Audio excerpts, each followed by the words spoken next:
My boy Linc in Denmark. How's it going, my friend?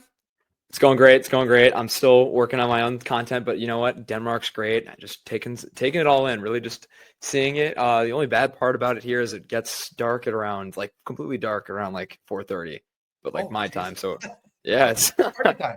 4:30 is party time then, I guess, in Denmark, right? exactly. There you go. 5 o'clock somewhere, but here it happens to be 4:30. So yeah. That's awesome. You know what? Hey, enjoy all you can. You're young. Enjoy that kind of stuff. But today's episode, we're going to discuss Mr. Matthew Schaefer and his fight for the first overall pick. So yeah, you know what?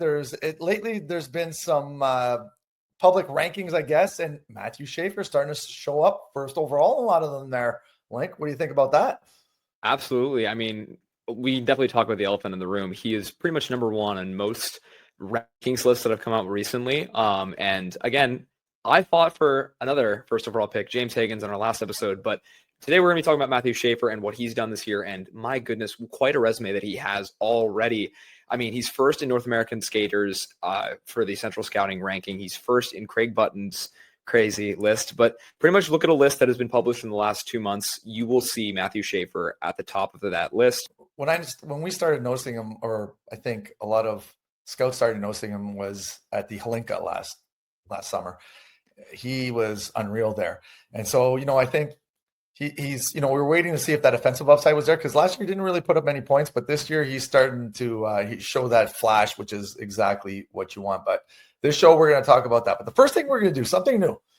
We're going to discuss some of the follower questions that were online on the comment section from last show, and maybe even on some of the ranking videos. So I wanted to get this one right here. And this is Antonino. What he said was, as far as the draft goes, we'll see after the season's over. If it were right now, I think Chicago would take Misa first if they picked at number one. It's possible they go for Martone, but I think they'll prioritize the center, even with Oliver Moore and Frank Nazar in the system. If San Jose picked number one, they'd go with Schaefer. Yeah, you know what? I think this is an interesting conversation to be had for sure. Absolutely, and I totally agree with the sentiment that Schaefer would go first overall if San Jose were to be picking first. That's something that I don't think is really up for debate. They definitely need some more defensive depth because they've prioritized guys like, again, Will Smith, fourth overall, 2023. Obviously, Macklin Celebrini, first overall last year. And again, they did get Sam Dickinson, but I think they still need a little bit more strength and probably pure offensive talent on the back end. I feel like Schaefer, again, fits the mold there. Yeah, I think that, Chicago, I think they dropped the ball with not taking Demidov second overall last year. And don't get me wrong, Levshinov's good. He's doing well this year, but you know what? It's one of those things where now, if Chicago picks first overall, are they gonna go with Schaefer? They've taken Korchinski a couple years before that. So when Korchinski, Bedard, Levshinov, do they go with Schaefer, or do they take someone like Misa or Higgins? I would argue no, because I really like the defensive back end that they're building for themselves over the past few years. You can say whatever you want about Levshinov, and I certainly have on my own on my own thing, but I still had him as a top 4 talent last year. He played excellently. I watched him in person 3 times last year, and I really thought that, again, he had improved his game incredibly. He had a ton of potential on the back end, and I think he is in a limited role right now in Rockford, and he's playing with Korchinski a little more, which I think will help develop his game. And once they're back at the NHL level, I think he's really going to flourish. But I think the whole focus of this draft for Chicago, and it's so ever presently evident in how they're playing this year, is support Bedard. Do whatever you can to support Bedard in the forward core. I mean, you can do that. You can arguably do that with Schaefer, but if I'm Chicago, I am zeroed in on Misa or Higgins or maybe even Martone. So those are the 3 guys I'm looking at if I'm Chicago right now. It's gonna be interesting for sure. And like I said, you know what? It's early still. The lottery is going to be a big thing for these teams, and like you said, maybe one of the other teams slips up and gets that first overall. But it's gonna, both Chicago and San Jose, who they're going to take. But moving on, this question right here was a nice one. And it was not to be a stat watcher, but Frondell would need to have a very high 1C ceiling to be considered number 2 based on his production rate. This is based on Craig Button's list. He has Anton Frondell, the second best rated prospect right now.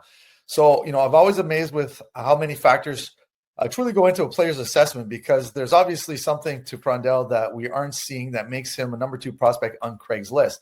What are your guys' thoughts? Well, I want to ask you first, because you have Frondell higher than I do. I have him right now at I think around my 14 is where I'm like landing on him for like, but I think you have him top 10. So I think you take the floor. You got it. Yeah. So let me see. I got Frondell at 6, which is pretty high. Oh. I like Frondell. So, one of the things is that he's a big kid. He's a big kid. He's got good motor, and he's an 07. And, a lot of people have Eklund ahead of Frondell. And again, Eklund's an 06. I'm always, thinking of these things.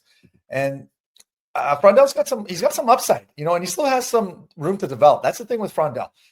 And he's playing really well in the Swedish league. And, at the U19, I think it was when we kind of saw a glimpse of what he could potentially do against his own peers. It's always tough when kids are playing against men in Europe and stuff like that, right? Because limited ice time, are they hitting the power play, all that kind of fun stuff.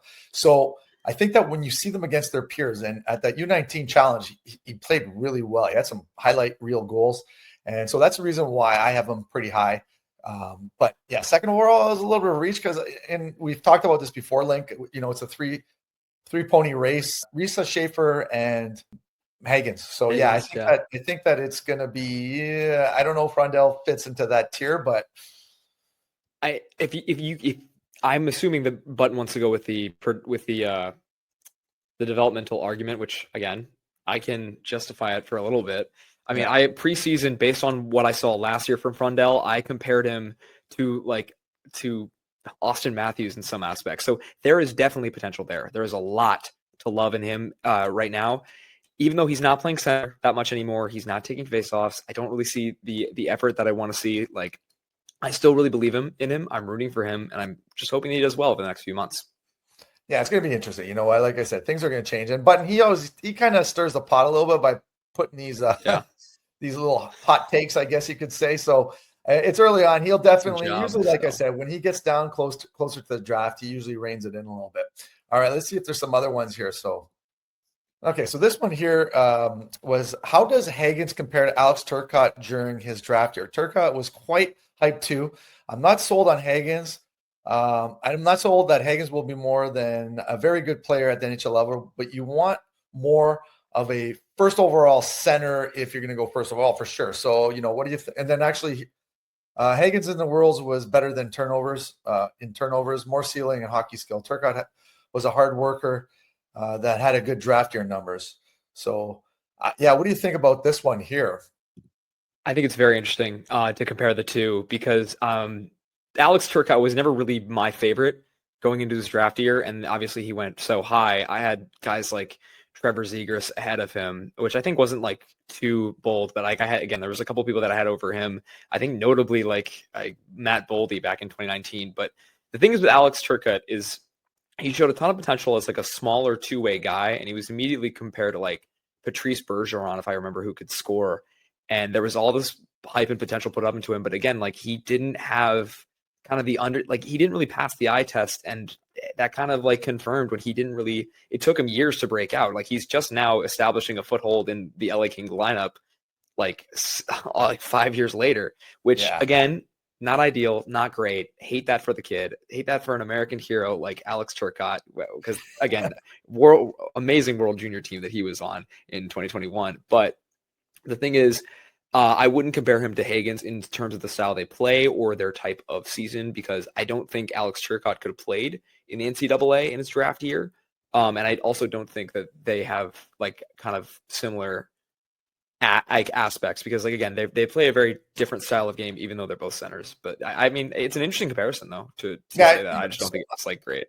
Yeah, I answered this on YouTube, and I said that I think that you got to remember that Turcotte was playing on a stacked NCDP team. You had Jack Hughes, you said Boldy, loaded, Zegras, Caulfield. So that that team was stacked. So he might have been a product of his environment. And then when he went to the NCAA, he didn't really do that good in his D+1 season.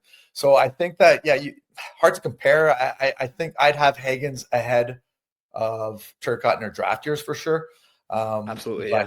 But it was, it was a good discussion. I like that. So, always good about, having some discussions on here. So here, let me see what's next.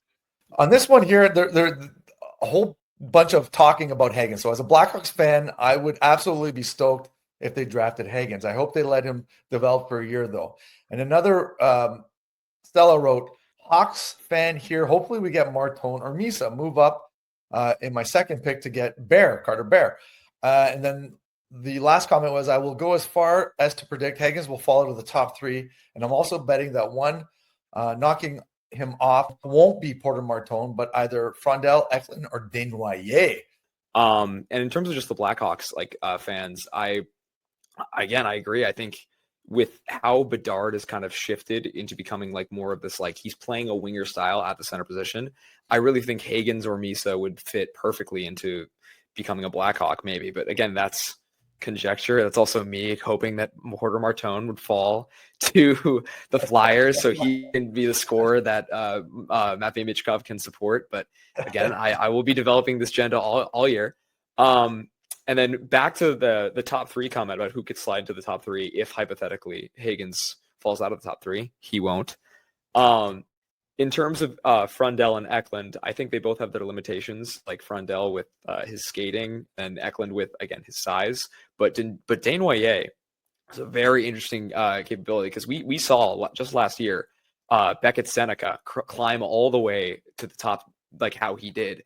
And that's a very Pat Verbeek player. And I would not be shocked if that is a guy that Pat Verbeek will like at the end of the year because he's showing a lot. He's still, I think, the leader in draft eligibles in terms of point per game or points in the QMJHL. I know Zonin and Carbonneau are still behind him. But Desnoyers is having an excellent season. He's crawled his way into, I think, the top 7 spot for me. But again, I love Desnoyers. I really like what he does on the ice. If anyone's going to kind of take that top 3 spot that isn't the 3 or Frondel or Eklund, it's going to be him. So, well, I think that, like you said, he's torching the Q right now. And if he has a really good playoff run in the Q and puts up some nice numbers, then you know what? That is key. Exactly a Beckett Seneca move. So, and guess who has him? The Moncton Wildcats are a good team too. Guess who gets him at number 5? Yeah, I have him at number 5, baby. Of course I do. There you go. All right. Look, now, we know puck. We know puck. I hope so. All right. So I wanted to talk. Now we're going to talk about a couple of games that we're just on, and actually the Connor McDavid prospects OHL prospects game was actually streamed live, which was awesome. So we got to watch that. I didn't attend the game, but I want to show that some highlights from that because it was fun. Actually, I really enjoyed the game itself, and so I got some clips from it. It was a pretty heated affair. There was a couple of fights. There's some body checks, and one of my boys takes him to the wall. O'Brien over top of it. O'Brien dealing it out front. Valeris scores. Yeah, so you know what? Jake O'Brien had himself a game. He was actually one of the he was a player, one of the player of the games, 3 assists. Him and Cameron Reed, who had a pretty good game too. But yeah, it was a fun game to watch. Actually, like I said, pretty physical. Couple fights. It was unreal. Here, let me show you little. Misa walking along the top. To the front. Nesbitt scores. Little tap in. Dude, Misa is a bad man. Oh my gosh. He's awesome. But yeah, that vision's great there. But no, Jake O'Brien, I think he really made a statement in my opinion. And it's kind of like a very enigmatic of his play over the past month, because I've really just seen a different beast. Like he was someone that wasn't really sticking out as much in the first few games. And again, that might just be me in my eye, because I when I watched like Merrick Van Acker tape last year, I would see Jake O'Brien stick out sometimes, but now he's really become a presence in that lineup. And I really come around on him, honestly. Like, so you'll see, next rankings we do, you will see Jake O'Brien a lot higher than I had him last time. All right, good. He's doing good. I'm going to show. So it went into OT, which was pretty awesome, and I'm going to show the OT goal right now. And of course, Mr. Jake O'Brien was involved in this goal. Tried to step out front. He was just met by Betkowski. O'Brien, great play to keep it alive. To Martone. They score! Jake O'Brien to Porter Martone. Team East takes the victory. Yeah, so you know what? There you go. O'Brien was, like you said, had himself a game. Misa played well. Martone didn't really, with the exception of that goal, he wasn't really too noticeable the whole game, I found. There's a couple players, though. I think, like I said, Michael Misa played well. Luca Romano had a couple of goals. He looked pretty good. Jack Nesbitt, I thought, played a pretty good game. Yeah. And Cameron Reed, I said. Yeah. Well, I wanted to specifically highlight Nesbitt because, again, he was just ranked really a lot higher than people would have thought. I'll actually pull up the exact placement because in the Central Scouting, I think, he's 16th among North American skaters according to Central Scouting, and he performed pretty well. He looked really solid, and with the glaring exception of him giving away that puck to Jake O'Brien, that last clip, I think he had a solid game, and he's establishing himself as a presence, and I really loved it. So good stuff. Another player I thought that played pretty good in the game was Kashan Aitchison. Played really well. He took a run at Misa at first period, I think it was, and I was like, oh man, watch out. So there's a few players that it was good to see because that OHL prospect game, there's some lower ranked players that got a chance to kind of show their worth, I guess you could say. So I think that was fun. I liked it. Next year I might make the trek to it. This year I was like, man, a little too far. And then because the next night we had the All-American game, which I attended, the All-American Prospects game. This is really an underrated prospect game. Not too many people. I've been there 3 years in a row now. A lot of fun to watch. Again, good competition with these guys too. They don't fool around. It's they were flying out there, some body, and there's a few players that stood out. I'm going to show. I want to show one of the clips. A couple players that stood out. The first one was Adam Benek. So he just passed it right here. You're going to see he walks in and he kind of froze the goalie. So see how the goalie's kind of way out of the net? That was because of Adam Benek, and then an empty netter for his line mates. So I thought he played a really good game. Another player that played really well was LJ Mooney. Had himself a game. It was kind of like the smaller players were showing up in this prospect game. And then I'm going to show one more clip here. Will Moore's in front of the net there. And he's got a nice deflection. You'll see it on the next clip. But yeah, he had a deflection. Didn't really beyond this goal. And you know what? I wasn't too impressed with him. You know who didn't impress me either was Jack Murtagh. I was kind of hoping to see a big Jack Murtagh game. Didn't really do it for me. But another player that stood out. I know I'm talking the whole thing because I was there. Riker Lee. This is Riker Lee. Walks in and absolutely. What a shot. Watch this. Kind of a little bit of a slows the play down, and then boom. Yeah, that's a nice launch right there. So, yeah, Riker Lee was another one that played. I don't know. Did you get to see any of the highlights or anything like that? I saw some of the highlights. One of them was I was watching specifically because I wanted to see how my boy Ben Keevan was doing because I was like, I'm going through my rounds again. Ben Keevan is on my list. I'm like, oh, that's my boy. I got to see how he's doing. He didn't really show up a lot this game, but again, Riker Lee, I think he's someone that's going to really surprise a lot of people coming down the stretch. He's gaining momentum. He's outperforming his teammate Mason Moe. He's looking really good. And again, the little guys, they're bringing their stock up. LJ Mooney is someone that people have known about for a long, long time. Like the Pittsburgh Penguins elite, like he was a shiner on that team. Adam Benak, again, we've talked about so much about where he's going to end up going in this draft because he had a monster Hlinka, and he's been falling down a little ever since, but the talent's there. We all know it's there. It's just, again, how much can he overcome his size? Yeah, and size plays a role come draft day. Like, you don't want to downplay that. Like, honestly, I think back of Brindley, like after the World Juniors, he had himself a second half of the season, and he ended up in the second round. I mean, high in the second round, but nevertheless, and that was a pretty deep draft. So yeah, it's tough. You never know. You know who else was in that draft too? Who's Andrew that? Cristall. Yeah, and he fell all the way down the way he did, and I was I was shocked. I was shocked. My mouth was open at the end of the first one. I'm like, where what's going on? And then the Capitals picked him up, and now they're reaping the benefits. And look, they're making all these teams look bad by drafting like good, young, maybe even undersized players. They got Cole Hudson, they got Andrew Cristall. It's man, him and Cadden. Oh my God! I think they were saying that in the last 5 games they got 30 points between the two of them. They've just been on fire together. Yeah, that's. I you know what? Listen, I really liked Cristall in that draft. And I was like super surprised when he dropped. And I was like, oh my God, whoever picks up Cristall, I was like, it's going to be a steal of the draft. And you know what? Skating was a big issue with him, but his hands and his hockey IQ and everything. I mean, you can't dismiss that. Like, those are things skating you can kind of work on, and it does have a little edge to him. He's a little gritty little player. But yeah, it's going to be interesting. And him and Bedard were good buddies, eh? Can you imagine those two together? Oof. Oh, don't even get me started. That's crazy. And Chicago could have done it too. They had the opportunity to, so twice. Yeah. So I thought for sure with their second pick, I thought they were going to take him. I thought for sure. I was like, they're going to get Cristall. This is going to be unreal. And yeah, they bypassed Oliver Moore is no slouch either, though. So that's also my no. Yeah. So let's move on now. Finally, the talk of the show. We're going to talk about Mr. Matthew Schaefer, and is he worthy of the first overall pick? And I have him. He's my first ranked player. I've had him ranked number 1 since like November.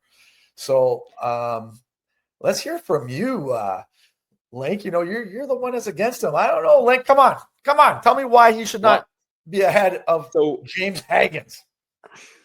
So I wouldn't say I'm necessarily against him. I've always been very pro Schaefer, and he's come around on me very much. Because again, if you watch his game last year, it is almost unrecognizable, like the type of player that he's become, like that he's kind of transformed into. He was not this player last year. He's turned it up to 11, as they say. He's unreal. So he's made a lot of great scoring chances. Like, you're seeing so much in Matthew Schaefer, and he's going to be a tremendous defenseman. And of the defensemen last year, which was a stacked defensive class, I'd probably take him over all 6 of the big 6. And that's tough saying that's tough saying because I'm a huge Zeev Buium fan.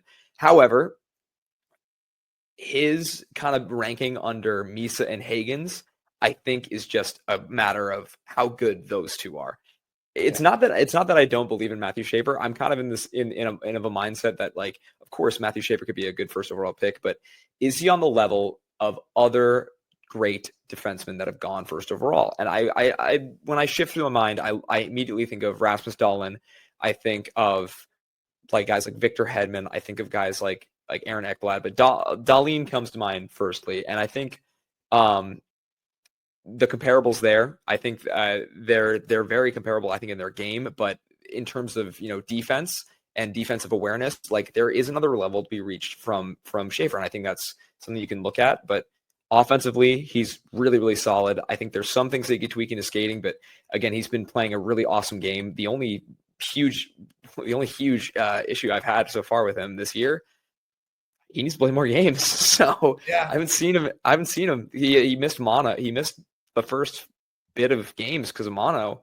Yeah. And then, now we all saw the injury in the World Juniors, but again, it's not more of what he's done, because he's doing some great things. It's more about what Misa and Hagens are doing, and they're doing it on a bigger sample size. And that's kind of been my argument since the beginning. I think Schaefer's brilliant, fantastic.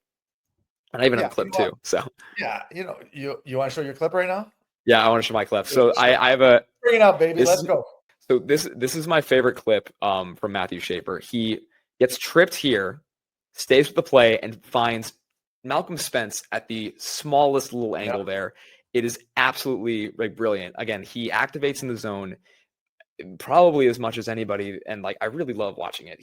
I love it when defensemen are able to be active in the offensive zone along the perimeter or even down the middle, but can also be responsible and get back to the play. That's Jeff's kiss. Amazing. There you go. And he does that better than anyone in this draft. And that's an understatement, because he's far and away the best defenseman in the draft.